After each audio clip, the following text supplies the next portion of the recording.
If you've adopted cloud, or if you've moved forward and your organization hasn't changed at all, then you probably haven't done it properly. You haven't truly adopted and integrated it into your organization, and that's a hard thing for a lot of organizations still, because it's not something that they were built to do.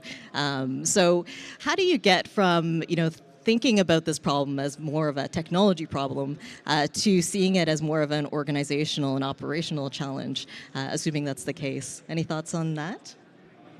I'll start. I think, again, I talked about it a few minutes ago, right? The organizational piece is really key, right? You have to build out not just the tooling, but the processes around it.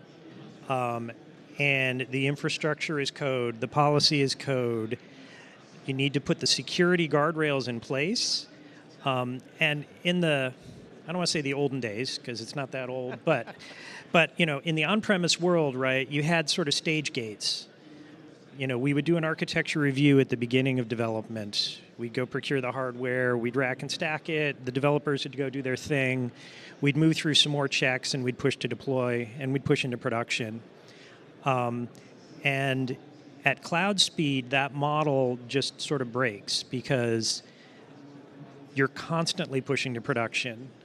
If you're not doing lift and shift, you're likely containerizing your workloads and you're reconstituting them on a regular basis so that they're constantly being updated. So you're pushing to code to production continuously, which means the process for scanning for security vulnerabilities, making architectural decisions, asking for, and this is, I think, one of the harder ones, asking for exceptions when you want to do something that's a little bit out of the norm. Those things now have to move at cloud speed. Otherwise, you end up really sort of grinding to a halt, and you're trying to take an on-prem process and move it into a space that's far too agile to be effective. So, over to you, Sean. Yeah, I think you're absolutely right. The tech is the easy part, and it's often really pushed by vendors, and so people tend to end up there. I was doing a DevSecOps transformation one time, and talking to the customer, and they said, "Oh yeah, we're doing it. We've got a plan. Our first, we're going to migrate to AWS. Then we're going to implement Jenkins with our SaaS tool and our DAS tool, and then we're going to implement observability with Datadog." And I said, "Okay, but when are you doing DevSecOps, right?" And because ultimately, it's a cultural transformation, and the same is true for cloud migrations. You've got to start with the people. Cloud security requires a different way of working, and if you're not adapting your culture, you're not going to be successful in securing or really leveraging the benefits you get with cloud. That's true. Thanks for that. Oh, yeah. So, one more piece yeah, in? sure. Yeah. I think the other thing to think about too is, I talked about it earlier, this idea that you can just buy a tool, right? I'm going to go buy Wiz, and now cloud security is not a problem anymore, Done. right? Done. And Wiz is not paying me to be up here, by the way. I should mention that.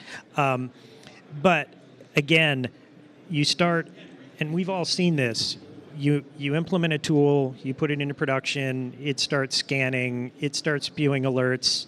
Now, I have 9,000 Wiz alerts that I have to go figure out and remediate. And so, without getting into the AI thing too much, but even in the era of Mythos, right, the number of alerts, the number of vulnerabilities continues to grow. And so that agility I was talking about earlier becomes even more critical, because your ability to patch quickly, to reconstitute quickly, to recover quickly in the case of an incident are really key. And the last thing I'll say is understanding the importance of your assets, right? When the patches are coming out on a near daily basis, you can't patch continuously. So you have to know what's important. You have to be able to prioritize.